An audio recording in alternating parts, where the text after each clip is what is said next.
కడియం నుంచి బుర్రిలంక వెళ్లే రహదారిలో తాను చిరుతపులిని చూశానని ఒక రైతు చెప్పడంతో అటవీశాఖ అధికారులు వచ్చి క్రూరమృగం సంచారాన్ని నిర్ధారించారు. ఇక నర్సరీలోకి చిరుత వచ్చిందనే వార్త తెలియడంతో స్థానికులు భయంతో బిక్కుబిక్కుమంటూ గడుపుతున్నారు. దీనికి సంబంధించిన పూర్తి సమాచారాన్ని మా ప్రతినిధి శ్రీనివాస్ రాజమండ్రి నుంచి అందిస్తారు.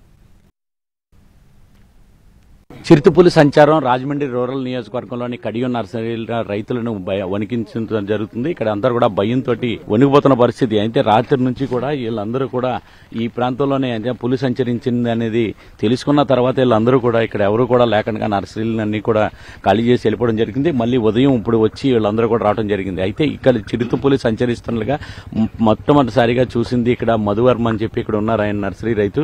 ఈయన అడిగి తెలుసుకుందాం. సార్ మీరు ఎలా చూశారు చిరుతపులి ఇక్కడ? నేను ఎలాగా ఊళ్ళోకి వెళ్ళి వస్తున్నాను. నైట్ 8 గంటలకు వస్తుంటే రోడ్డు దాటుతుంది. ఈ చేలో నుంచి అవతల చేలోకి వెళ్ళింది. బాగా దగ్గర నుంచి చూసానండి.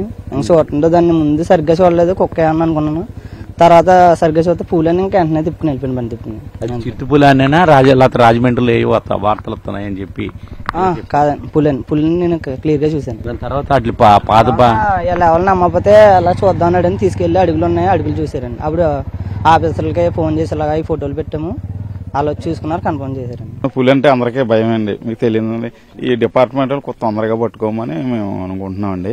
అది ఏ టైంలో ఎక్కడ తిరుగుతుందో తెలియదు కదండి మనకి. మాకు కూడా భయంగానే ఉంటుందండి. నర్సరీ ప్రదేశం నిత్యం జనసంధారం తిరిగే ప్రదేశం అండి ఇది. అందరూ కూడా అప్రమత్తంగా ఉండాలని మేము కూడా కోరుకుంటున్నాం. అంటే కొంచెం భయమే కదా, అంతమాటలో అందరూ ఈ రోడ్డే తిరుగుతూ ఉంటారండి.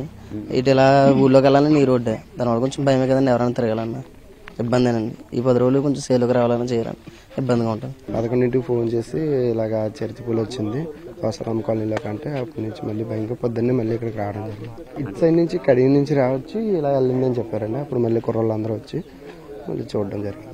వర్షం కారణంగా ఇక్కడ చిరుతపులి యొక్క పాదాలు అయితే కనిపించడం లేదు ఇప్పుడు ప్రస్తుతం. అయితే ఇక్కడ చూస్తే రాత్రి వరకు కూడా 100 మీటర్ల వరకు దూరం వరకు కూడా అయితే ఈ పులి యొక్క పాదముద్రలు అయితే కనిపించడం జరిగింది. అటవీశాఖ అధికారులు అయితే వెంటనే స్పందించి ఇక్కడ స్థానికులు ఇచ్చిన సమాచారం మేరకు కూడా ఇక్కడికి అటవీశాఖ అధికారులు వచ్చి తనిఖీలు నిర్వహించి ఆ పాదముద్రలో జాడను కనుక్కోవడం జరిగింది. ఇది నిజంగా చిరుతపులే ఇక్కడ సంచరించిందని చెప్పి చెప్తున్నారు. అయితే కడియం నర్సరీలో ఒక రైతు మధువర్మ అని చెప్పేసి తన నర్సరీ దగ్గర నుంచి వెళ్తున్న సమయంలోని ఆ చిరుతపులను గుర్తించడం జరిగింది. చిరుతపులను గుర్తించి అధికారులకు సమాచారం ఇవ్వడంతో వాళ్ళు వచ్చి తర్వాత నర్సరీలో చూడటంతో అక్కడ చిరుత యొక్క జాడకు సంబంధించి అక్కడ దాని పాద ముద్రలు అక్కడ ఉండడంతో నిజంగానే ఇక్కడ చిరుత సంచరిస్తుంది, చిరుత ఇక్కడికి వచ్చిందని చెప్పి చెప్తున్నారు. అయితే ఇక్కడ నర్సరీలో ఎక్కడ ఉన్నది ఏంటి అనే దాని మీద అధికారులు దాన్ని ఏ విధంగా పట్టుకోలేదనే దాని మీద ప్రయత్నాలు అయితే కొనసాగుతూ జరుగుతున్నది. ఇక్కడ ఎక్కడైనా బోన్లు ఏర్పాటు చేయాలా లేకపోతే ట్రాప్ కెమెరాలను ఏర్పాటు చేయాలని చెప్పేసి ఎక్కడెక్కడ ఏర్పాటు చేయాలనే దాని మీద అధికారులు అయితే ప్రయత్నాలు అయితే కొనసాగుతూ జరుగుతున్నది. చిరుతపులిని ఏ రకంగా అయినా సరే పట్టుకోవడానికి ముమ్మర ప్రయత్నాలు అయితే చేస్తున్నారు. కెమెరామ్యాన్ వాసుతో శ్రీనివాస్, NTV, కడియం.